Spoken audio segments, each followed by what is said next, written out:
Mission is the protection, understanding, and enjoyment of the outdoors. And I'll pass the microphone to Chess. To me, sorry, I had trouble finding my unmute button. Hello, everybody. Thank you so much for being with us tonight. Thank you for this opportunity. And my name is Francesca Gundram. I go by Chess, and I'm the Director of Advocacy for Maine Audubon, which is the state's oldest and largest wildlife conservation organization. Our mission's to conserve Maine wildlife and wildlife habitat, and we do that by engaging people in education, conservation, and action. And we have 30,000 members, supporters, and volunteers all across the state. And I'll turn it over to my colleague, Luke. Hi everyone, Luke Frankel here. I'm the Woods, Waters, and Wildlife Director at the Natural Resources Council of Maine, and we're an environmental advocacy organization with the mission to protect, restore, and conserve Maine's environment now and for future generations. And we work across a broad range of issues. So I'm Woods, Waters, and Wildlife is my program. We also have Sustainable Maine that deals with trash and recycling, climate and clean energy that deals with renewable energy, as well as a federal policy program that deals with issues at the federal level. So let's talk about Land for Maine's Future, or as those of us who know it well and love it refer to it, LMF. If you're on the call tonight, I think it's safe to assume that you recognize and you agree that Maine's economy and culture are rooted in connection to the land and water. Today, our outdoor recreation economy contributes $3 billion to Maine every year, and tourism generates $9 billion in direct spending and a ripple effect of $16 billion a year. They both rely on access to land and water. But by the late 1980s, there was increasingly widespread recognition that the access that we had always enjoyed was increasingly being lost to development pressure and to changing land use patterns. In response, the legislature asked voters to approve a $35 million bond question to conserve places of statewide significance, and the voters responded with very strong support. The Land for Maine's Future program was born. I want to share part of the establishing statute because I can't improve on it in articulating the need. It reads, the legislature finds that Maine is blessed with an abundance of natural resources unique in the northeastern United States, that these natural resources provide Maine residents and visitors to the state with an unparalleled diversity of outdoor recreation opportunities during all seasons of the year, and a quality of life unmatched in this nation, that the continued availability of public access to these recreation opportunities and the protection of the scenic and natural environment are essential for preserving the state's high quality of life, that public acquisition programs have not kept pace with the state's expanding population and changing land use patterns, so that Maine ranks low among states in publicly owned land as a percentage of total state area, that rising land values are putting the state's real estate in shoreland and resort areas out of reach to most Maine citizens, and that sensitive lands and resources of statewide significance are currently not well protected and are threatened by the rapid pace of development, and that public interest in the future quality and availability for all Maine people of lands for recreation and conservation is best served by significant addition of lands to the public domain. And as you can tell from that language, initially that's what the program did. It added program to land to state ownership. So some of the early examples of public access being protected in some of the most iconic and beloved places across the state include Dodge Point in Lincoln County on the Damariscotta River, Mount Kineo. I think we've all been to Mount Kineo and love it. Namacanta in Piscataquis County, Mount Agamenticus down your way, Jane, in York County, and the Aroostook Valley Trail in Aroostook County in 1992. By the late 1990s, though, growing land pressures caused the legislature to broaden the scope of the program to include the conservation of places of local and regional significance and to allow for ownership by other than the state, and to open the program to allow lands, as I said, to be held in private conservation partners. In 2005, the legislature added the Working Waterfront Program. And so some examples of working lands and areas are coming up. And I think we can move on to our next slide. Great. Yeah, thanks, Eliza. So a lot of you probably have heard of the LMF program, but may not be familiar with the nuts and bolts of kind of how it operates. So I'm going to walk through a little bit of that so you kind of can learn how the program functions and why it's been so successful through the years. So one big reason why LMF has been successful is that all funds given out by the program require a one-to-one match. So what that means is, let's say a land trust or a municipality wants to apply for LMF funding for a project. Um, let's say they want to purchase 200,000 a parcel of land for $200,000. They're required to put at least $100,000 if they're requesting $100,000 from LMF to complete that purchase. Another important point about LMF is, most of the land that has been conserved through LMF remains on the tax rolls. A lot of municipalities rely on, or all municipalities rely on tax revenue from property taxes. And so a lot of the land conserved through LMF is land that's owned and operated by land trusts, and so those land trusts, they either most of them, the vast majority either end up continuing to pay property taxes or make payments in lieu of taxes. So 97.8% of land trust land here in Maine either is continuing to pay property taxes or making payments in lieu of taxes. So that's another key element of the program. And then additionally, LMF projects are all community driven. They only happen between willing sellers and willing buyers. And in a lot of cases, the projects require municipal approval. So these projects really only happen where the communities where they're located want them to happen. And then finally, the LMF scoring system is really designed in a fine-tuned way in order to ensure that there's proper balance between rural areas and urbanized areas. And this helps make sure that, no matter where you live across the state of Maine, in all 16 counties, it's likely that there's an LMF property within a short walk or drive from your home. And you'll see in the next slide that a map that kind of helps illustrate that point. Perfect transition. Thanks, Luke. So unsurprisingly, given all of this wonderful background from my colleagues, this program is Maine's most successful land conservation program. So we have conserved land in all 16 counties through this program. And looking at this map prepared by NRCM, thank you, NRCM, you'll see points scattered across the state of Maine. And all those different points, they represent, farms, working waterfront property, working forests, land trust lands, all across the state, which is excellent. And they do have different versions of this map on their website that are really fun to poke around and examples of projects that have been successfully conserved because of LMF. So I'm just going to run through some of the raw numbers because they're really impressive and they're worth stating. So through this program, since it was started in the late 80s, we've been able to conserve 75 recreational water access sites, 45 farms, so that ends up being more than 10,000 acres of farmland, 33 commercial working waterfront properties all along the coast, more than 1,200 miles of shoreland, more than around 160 miles of former railroad corridors for recreational trails as well. And the big one here, 650,000 plus acres of conservation and recreation land. And that land, as you've heard already, guarantees access for traditional outdoor rec opportunities. So bird watching, fishing, hunting, trapping, hiking, etc.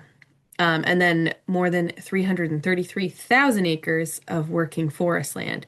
And that remains in private ownership with permanent land conservation agreements.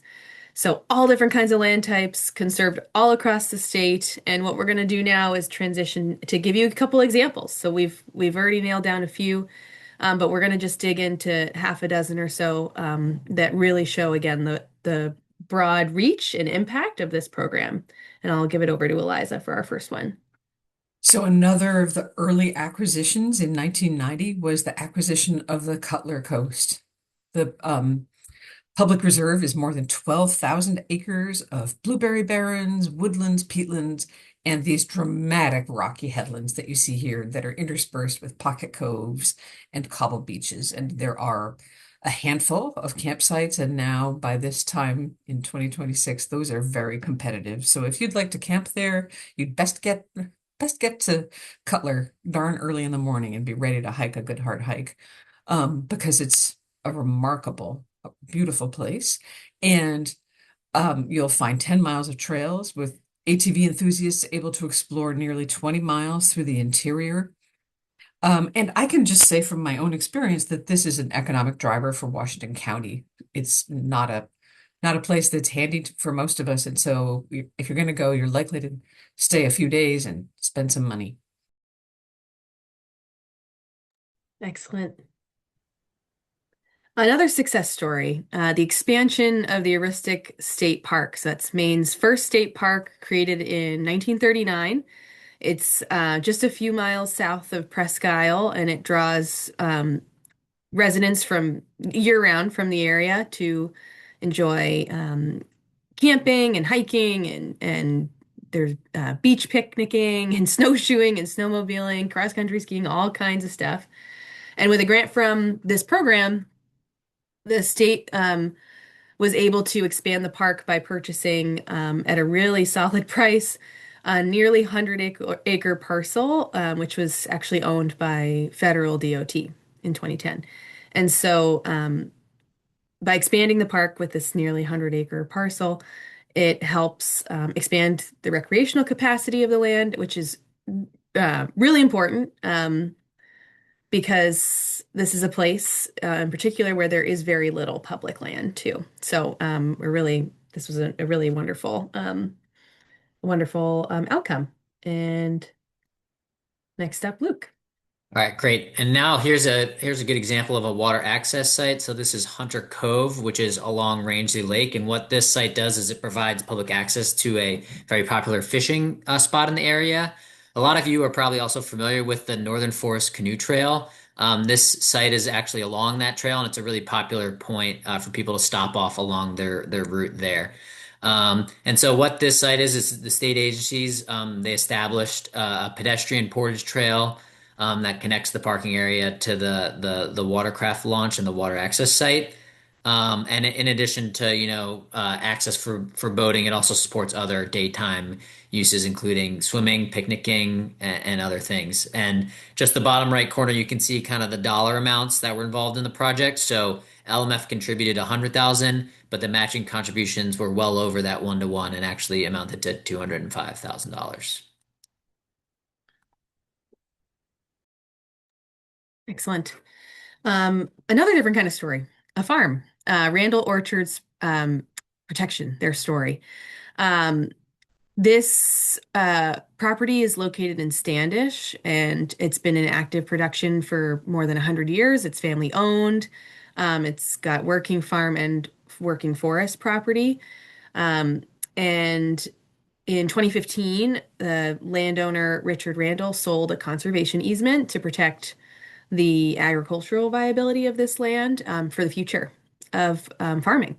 And not only does that help to protect important agricultural soils, and we have lofty goals in the state of Maine to not only conserve land that's got diverse habitats and is great for recreation, but also to protect farmland. And so really critical whenever we can identify a place that is viable for farming and has really productive soil structure to conserve it. So um, we're also really excited from the Maine Audubon perspective with a project like this because the many adjacent lands were also conserved as well. And so those abutting conservation lands help to support and connect wildlife habitat, which is obviously critical to my organization's mission, and a great example of how this program is just really diverse in its and how it tackles so many different natural resource issues. The number one threat to wildlife in Maine is habitat loss and fragmentation. So something like this is exactly what we want to be seeing, especially in southern Maine, when there's a lot of pressure on our existing land base. So I've been to this orchard just coincidentally, and I'm sure those of us in southern Maine, when you go to pick apples, it's one of the places that comes to the top of the list, certainly in the Portland area.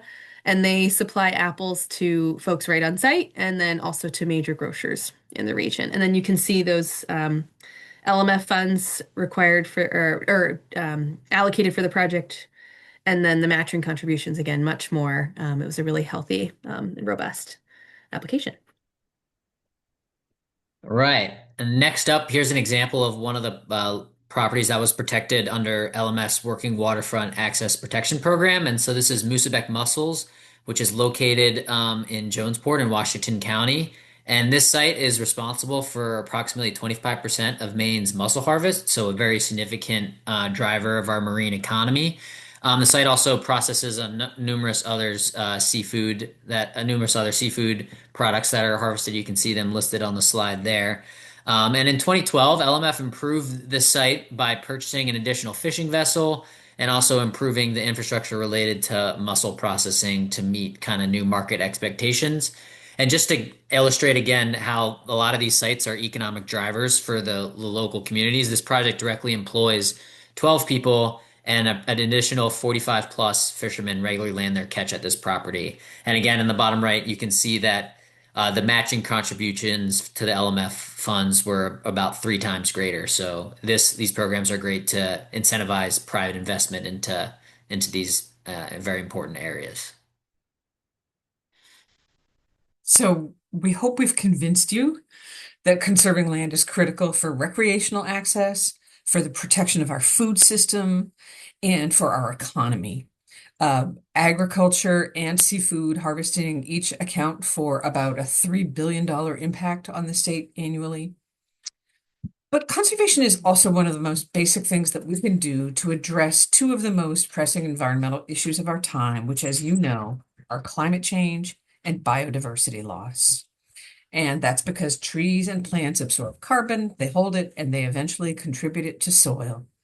Also, open space allows both wildlife and plant species to move in response to warming temperatures, and varied and connected habitats are essential to ensuring the continued variety of life on Earth, which makes up ecosystems, the foundation of life on Earth. So it's no wonder that Maine's Climate Action Plan calls for conserving 30% of our land by 2030. And yet only 22.5% of Maine has been conserved. We've only added a smidge over 2% since that 30-30 recommendation was established in 2020. Development pressure threatens our forests, our farms, our waterfront access. We've seen development pressure escalate across the state since the pandemic. And in this pivotal moment, LMF has pledged or expended virtually all of its available funds. So conservation opportunities are at risk right now. We need to act during this legislative session to replenish the fund. Our organizations are supporting any and all available options to do so. I'll pass the mic. Oh, and so here's some funding history. Excellent. Yeah, great. Thanks, Eliza.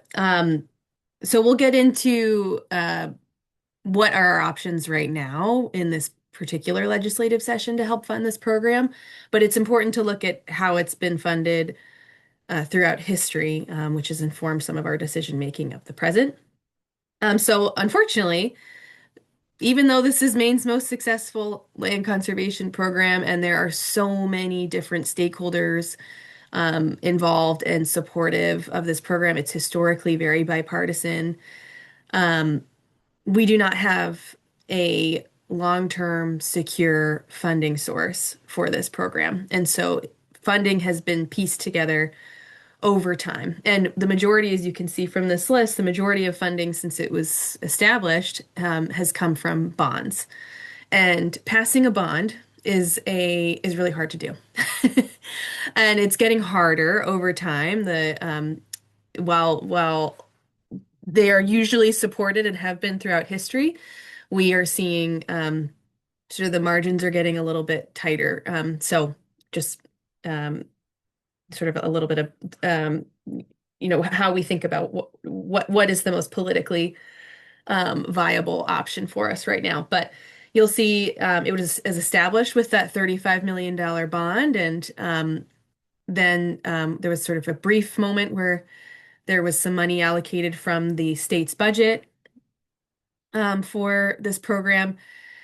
And then the biggest bond we saw right at the turn at 1999 there. And since then, sort of scattered a few bonds here and there, many of which have been a part of bigger bond packages. But in order to pass a bond, you need to convince two-thirds of the legislature, two-thirds of lawmakers in the House and the Senate to support passing on that bond question to the public. And as over time, it's just getting a lot harder for us to accomplish. But certainly, still something that we're trying for, and I'm hinting at that. So we'll hear a little bit more in a moment. But for the first time ever in 2021, LMF was funded over 4 years through $10 million allocations from the budget. And that was huge. We had a few allies who were legislators, who were appropriators, who helped us establish that. But if you look at a chart of how money has been dumped into LMF, you see if how quickly it comes back out. So it's up and down, up and down, up and down. The needs are so tremendously high, and we just never have enough money. And as we've said throughout this program, we're losing out on really good opportunities to fund land and other kinds of conservation projects that can be funded, that can be supported through LMF, because it doesn't have money. We are practically almost entirely at $0 right now. So what are we going to do about that? Okay, a little bit more on the background too.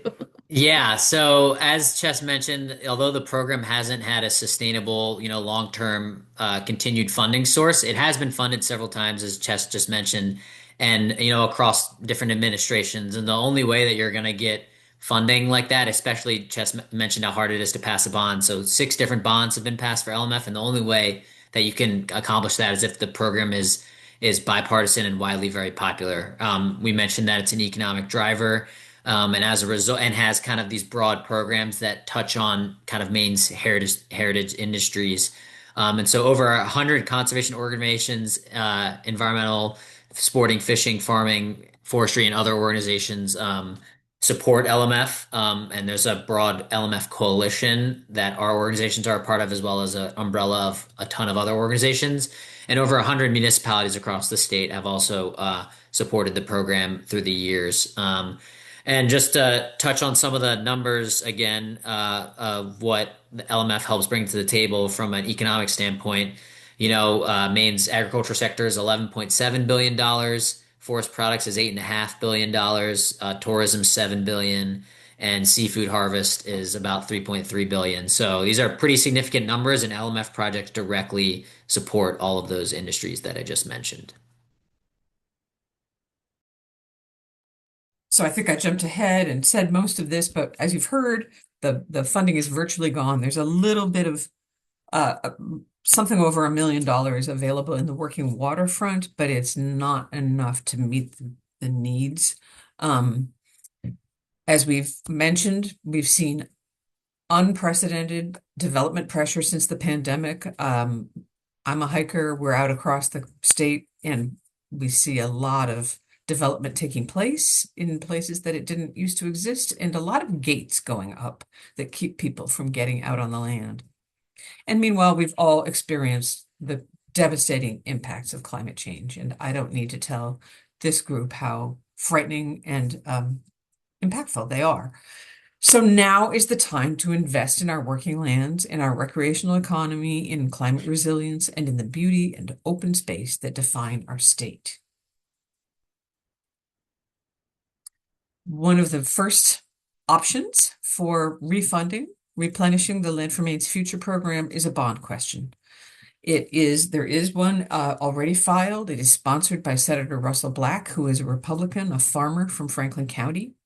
It would be for $50 million. Of course, all of that is always negotiated through the process. And it is currently in the Appropriations and Financial Affairs Committee. Bond questions. I'm a big fan of bonding. Very few of us pay cash for our house. or any other large tangible acquisition. So it makes sense to spend to spread the expense out over time. But that's not true for all members of the legislature, and bond questions require a two-thirds vote to get out of the legislature. So that's a far more challenging option than some of the others. Yeah, and another a second funding option that's also in play this year is LD 593, and that's another bill that's sponsored by Senator Russell Black. But rather than being a bond, it's a $10 million per year general fund appropriation.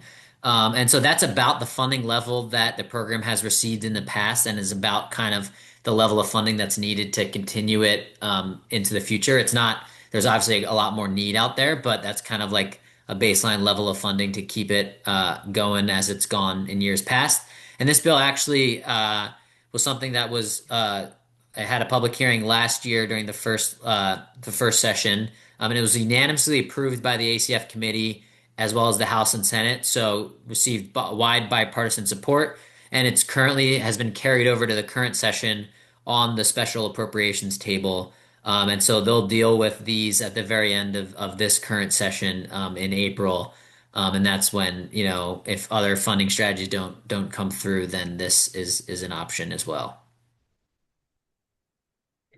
And the third option for us that's in play right now is the trickiest, this one, LD 1312, which is sponsored by Senator Teresa Peirce, Democrat of Cumberland County. So what this strategy would do is direct a portion of the interest from what's called the Budget Stabilization Fund or the Rainy Day Fund to LMF. And you might have seen, certainly in maybe the last few weeks, talk of this rainy day fund in the media, and as it's the plan is to dip into this fund. But the budget stabilization fund is basically like a savings account that's set aside. So any surplus revenue that comes up during more prosperous times um, is it's there to cover any revenue shortfalls. So anytime there's, you know, an unexpected emergency or a deficit, this is when you would dip into the rainy day fund. And this particular administration, the Mills administration, has spent a lot of time building up this fund and to actually to its cap and building up those reserves. That's just um, a something that this administration has really valued. But there are and as maybe you've seen in the media, that there's a plan to take money out of this fund to cover a few priorities for the administration this legislative session. But the goal of this strategy would be to take a portion again of the interest that comes from this rainy day fund and route that to LMF. So it's a little bit of a trickier option. It would help, we think, generate a few $1 million every year. Excuse me. With fluctuations certainly in play, depending on how much money is in the rainy day fund and what any one administration values in terms of the how much money they want to have in that fund. So it's never going to be a sure thing for how much the program would get, but something would be coming its way and would be, from what I understand, deposited into the program every month.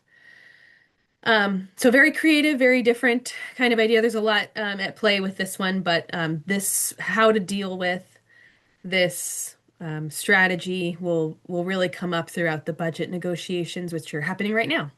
So all of our organizations are testifying on different parts of the supplemental budget for this second legislative session and talking about this element that could be included in the budget, among other things. So likely in the next few weeks, we'll have a sense of where we can go. But with that, we've got a few ways that you can help us, and each of us are going to talk about one of these, and I believe I'm talking about the first of contacting your lawmaker. So we've given you three different bills, that are in play, three different strategies. But really, the best thing you can do, because we have so many different options in play, is just tell your lawmaker that putting money in this program is a priority for you, and tell them why, and make it personal. And take a look at NRCM again has those list of different LMF properties all across the state. See what's near you. See, I would hazard a very safe guess that every single one of us on this call have been to an LMF property or benefited from an LMF property. So write your lawmaker and tell them that you support funding this program this legislative session. That would be a huge help to us, especially as we're talking about a variety of different ways again to fund the program, some of which might require us securing 2/3 of the legislature to vote with us. So every single message counts. So thank you in advance for anything you can do to talk to your lawmaker. Another thing you can do is join us for the LMF Day of Action at the State House, which is an event that's being sponsored by the LMF Coalition, including our three organizations. And that's going to be on Thursday, March 12th. And so you can look online on NRCM's webpage and our events. We have it linked, but other organizations are also sharing the event because it's put on by the coalition. The first, I think, 150 people that show up get a free T-shirt that says LMF, a green T-shirt. So if you're not one of the first 150, make sure to wear green if you're going to be at the event. And the whole point of that is just to show awareness. They're working through the supplemental budget right now. That's one avenue to fund the program in addition to the bills. And so that's going to be playing out over the next couple weeks. So this event's kind of timed perfectly to coincide when the lawmakers are kind of talking about what priorities they're going to fund for the year.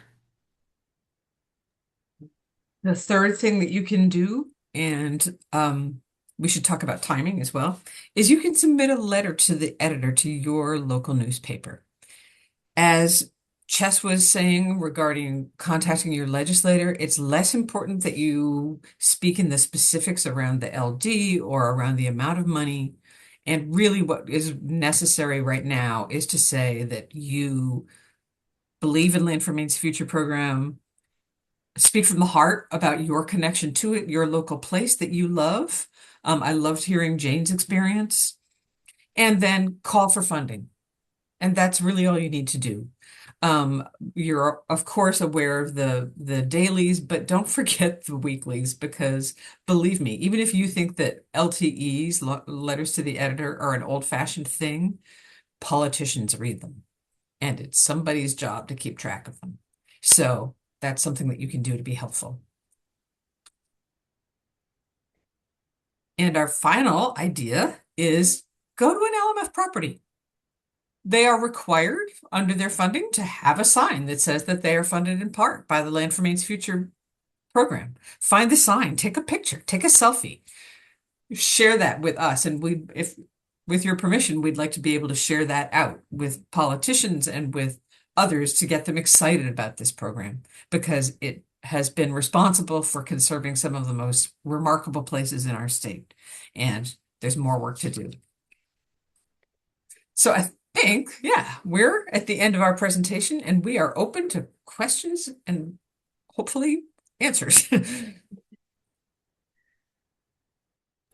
Thank you all so much. That was really, really great. I learned a lot, and I felt like I knew a lot already. So thank you so much for that.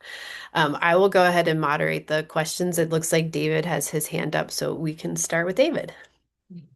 Okay, yeah, I want to thank the three presenters for the information, and I'm rather new to Maine, so it was very helpful to me. So we have three bills in play in the legislature. Uh, what will happen if one of them passes? Will the other two collapse, or is it possible we could have two or three of them all pass? I'll jump in if you guys can stand it. So no, they won't all three pass. They are each in different stages of the legislative process, but essentially that process ends with, think of it as a funnel. And the funnel is the Appropriations Committee, and they will decide what gets funded.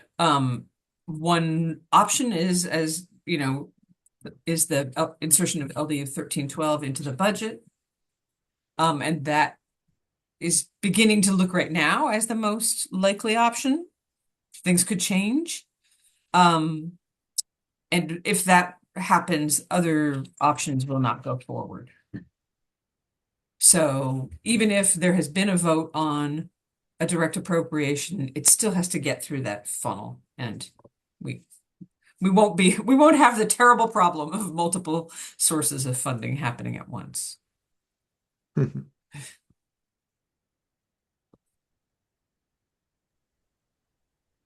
Thank you. I have a question, but I want to see if anyone else wants to pop in before me. Go ahead, Ashley.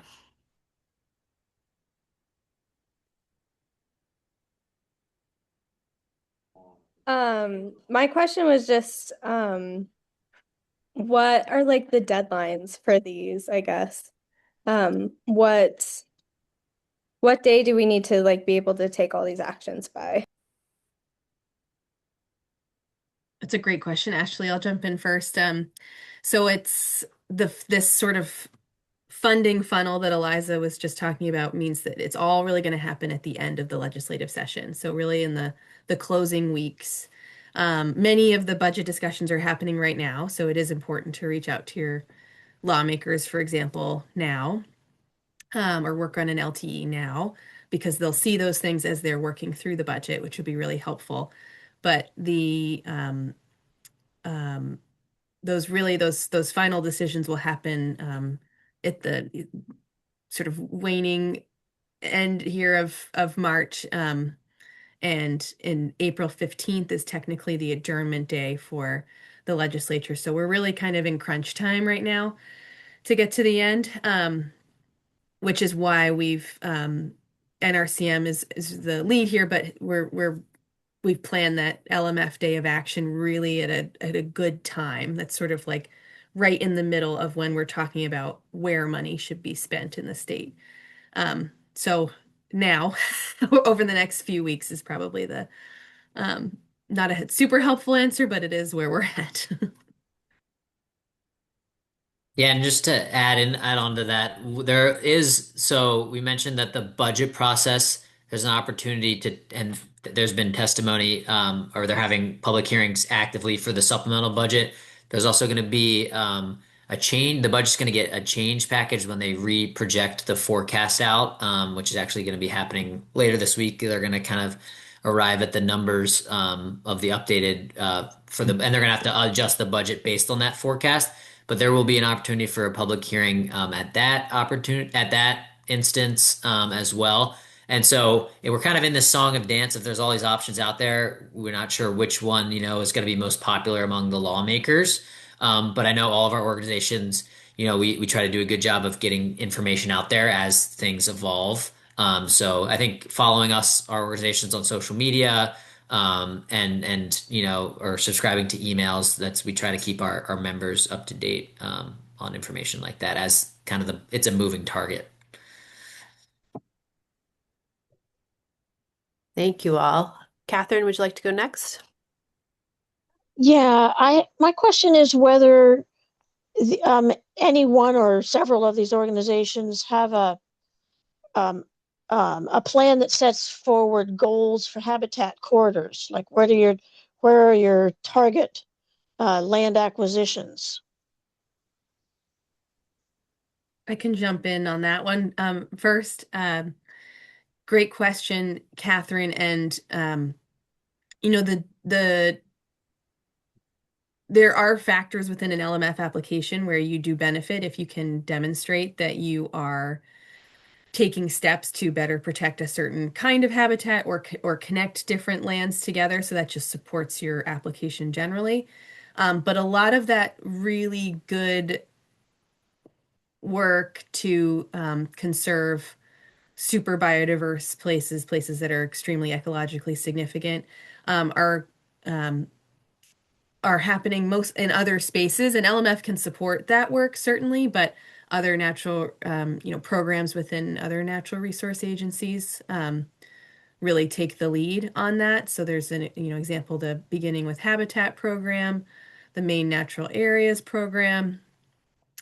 There's a plan to try and establish a landscape level conservation blueprint for the state to really help us identify how not only we know where these really great rich places are that are really special and important for a variety of wildlife species, and keeping them intact is important, but how do we connect them, right, through corridors or otherwise?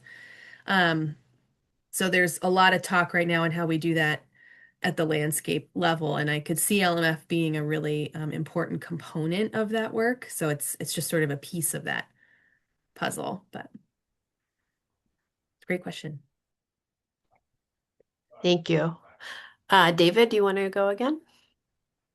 Okay, so in one of the slides, we were introduced to how much LMF gets us along to the 30 by 30, and I'm a big advocate for that goal.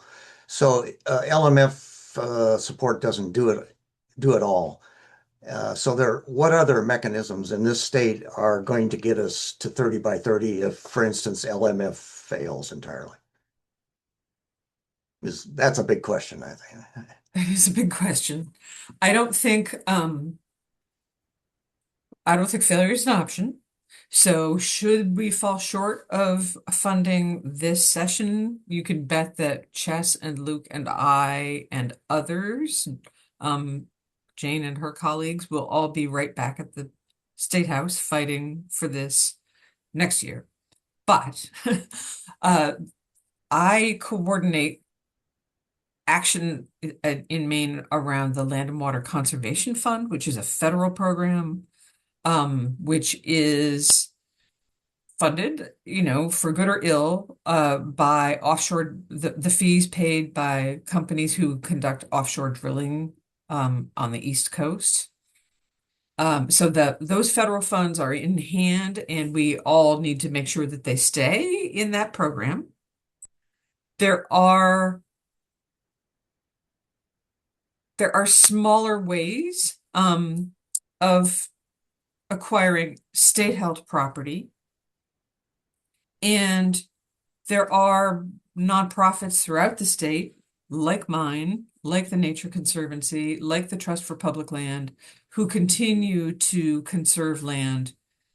Even, not every deal that is successful has been conducted with Land for Maine's Future or Land and Water Conservation Fund dollars. Those are, as we hope we have made the case, extraordinarily productive and helpful. But I don't think that anyone's going to stop working on conservation should we fall short in the next 6 weeks. Thank you, Eliza. Cliff, would you like to go next? You're on mute, Cliff. Yes, a key piece that you have to press. I want to thank all the presenters here and add a couple of comments to think about later on when you talk about the state of Maine and Land for Maine's Future. I'm in an organization that does a lot of research around hydrology, and the state of Maine has the most forested land in the lower 48. And keep in mind that we're like a rainforest for New England. And the fact that we're so heavily forested, we're a natural sink for long-term water storage. You can read all the studies, and particularly rainforest studies, but Maine is the same way. The hydrology of Maine is very special. That doesn't mean we can't see droughts, but what that does mean is that we have more water than most because we have the forest to keep it protected. Also wanted to mention briefly that I partnered about 16 years ago with Land for Maine Futures, the Nature Conservancy, and a private landowner that was getting ready to sell almost 9,000 acres of land and then subdivided into 18 parcels. And the Nature Conservancy, me, and this private landowner that was getting ready, we had a meeting and we said, could you give us a year? We want to try to find somebody to buy the whole piece of property and to maintain the property as forest land with selective cutting. Because the history of the property goes way back to the early 1900s, 1920s. There was a big plantation planted here called the Levitt Plantation. And over the years, the trees grew, and certain spots on the plantation, you can look down the row and go, my God, look at how straight those trees are. Um, but the local people that lived in this area were able to log for companies that bought the property. But they always did it in a way realizing how important it was to keep their future employment and not to strip it. So what we did is we found a land buyer, a large land buyer who would do selective logging. And at the time, we had them sign off on other easement restrictions.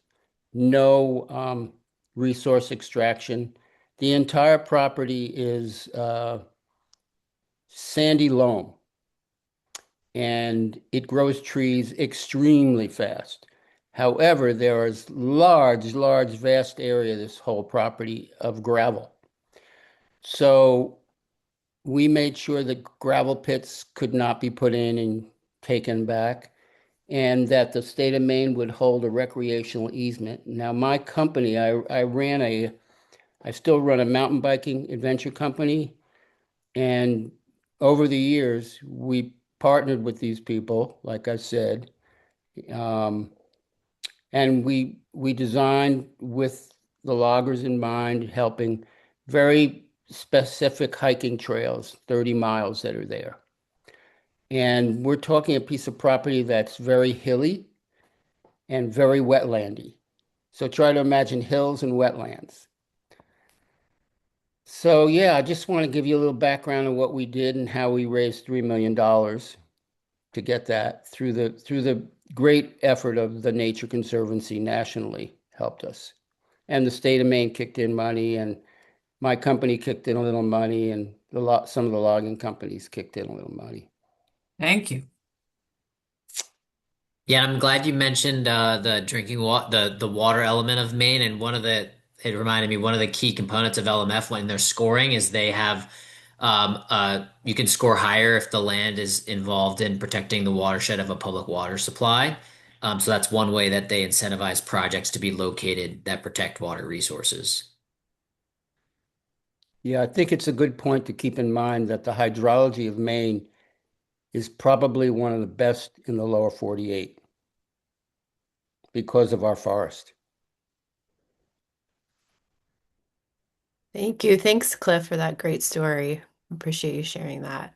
Mhm.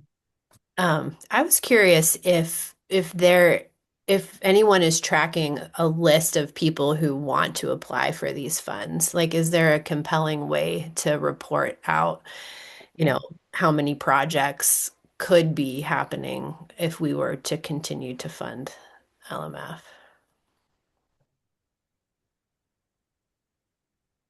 I think that's a hard one. Because I think people might not be coming forward if they don't think that there's money in the fund. So are they either it's a little like job hunting, right? If they get discouraged and they don't try, or they simply go a different route looking for a different source of funds. But with climate change, such a such a factor, I think we need every single tool at our disposal. Great. Thank you. And then just one other question. I'm wondering if you can talk about, I'm just thinking of messaging and when you all said how difficult it's been to fund this throughout the years and how it's getting harder. Why is it getting harder? What are the roadblocks, other than, in a more storytelling kind of way, what are the roadblocks and what can we talk about to try to help when we're putting messaging out? I think one roadblock, and I welcome Chess and Luke's thought, is simply that we've relied in the past on bond measures, and those require a two-thirds vote. That's a very, very heavy lift. And sadly, Maine is not exempt from the kind of hyperpartisanship and anger that has erupted across our country. And we see it daily. There was some pretty silly stuff that took place at the legislature today. And that's why we say that we have less, we have fears about whether we could get a bond question. I think lifting up the same messages that it's effective, that it is really beneficial to our local communities, that it is beneficial to our health, to our economy, and also just always that love, this matters to me personally, and I'm a voter, are all ways to help lift it up. And and I think we also, I think in the long term, are looking for a long-term funding source, and that's a bigger bite. So I'll defer to Chess and Luke on their thoughts. I think you're spot on, Eliza. The only thing I'd add that is not necessarily for this group, other than maybe you can help us push your lawmakers to be these people, is that while we're very grateful to Senators Black and Peirce for putting in LMF legislation, we're really at a point right now where we only have a couple lawmakers that we can really rely on to be champions for land conservation in the legislature. And that's a big problem. It trickles down into other environmental issues too. And some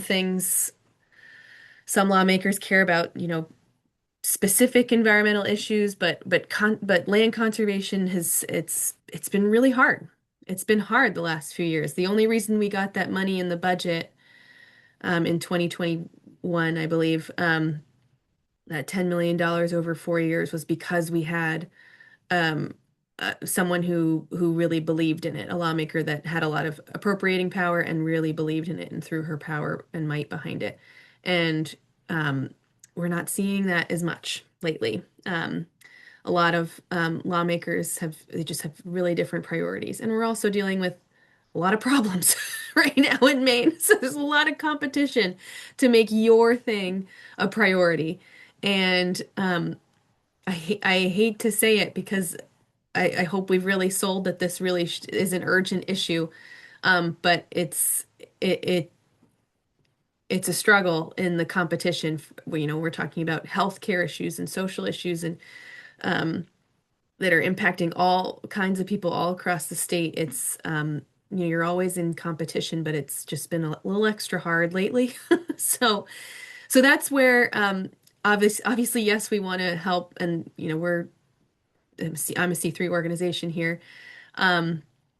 So we don't endorse candidates or work in the electoral space, but support organizations that do help to identify people who can run for office and win, who are going to be conservation champions. So just pay attention to organizations like Maine Conservation Voters. They help identify candidates and Sierra Club, of course, does work in this space too. I'm sorry. And there are other organizations as well, but and push your lawmakers to be those conservation champions too.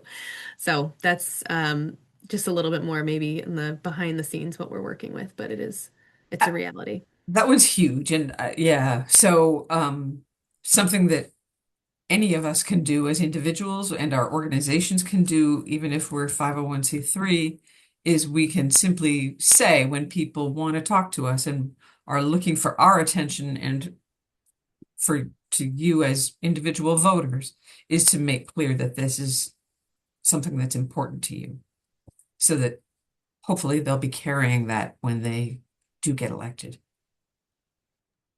And just adding into what Chess and Eliza said, I think they hit the nail on the head with the hyper-partisanship. A lot of environmental issues traditionally, and especially in Maine, haven't been partisan. You know, they've been widely bipartisan, like water quality is consistently a bipartisan issue we see, as well as like you know, protecting especially working lands as well. But another thing I'll add is just that the last time a bond was passed for LMF was in 2012. And so that was the last time a lot of legislators actually were voting on an issue with LMF. So a lot of our work this session has been educating a lot of lawmakers about what the program is and what it does, because a lot of them, you know, maybe haven't heard of it. And then as soon as you say, "Where's your district?" and then they tell you, and then you like look at the LMF projects and say, "Oh, this project," they're like, "Oh yeah, I've been there," and like that's a great place. So there's been a lot of that this session of reconnecting people to the program, and I think it's like Chess mentioned. They say, yeah, this seems like a good idea. I support the program, but when the rubber hits the road, when it's time to fund things, and you have to deal with things like healthcare, and other urgent needs, especially with all of the federal programs that have kind of gone away of recently, it's tough to put put environmental issues on many things. But that's what we're all trying to do. So. Great. Thank you all so much for that. This has been a wonderful, wonderful community conversation. We really appreciate you taking the time out tonight to come. This is recorded, so we'll be sure to share it with the people that had to miss.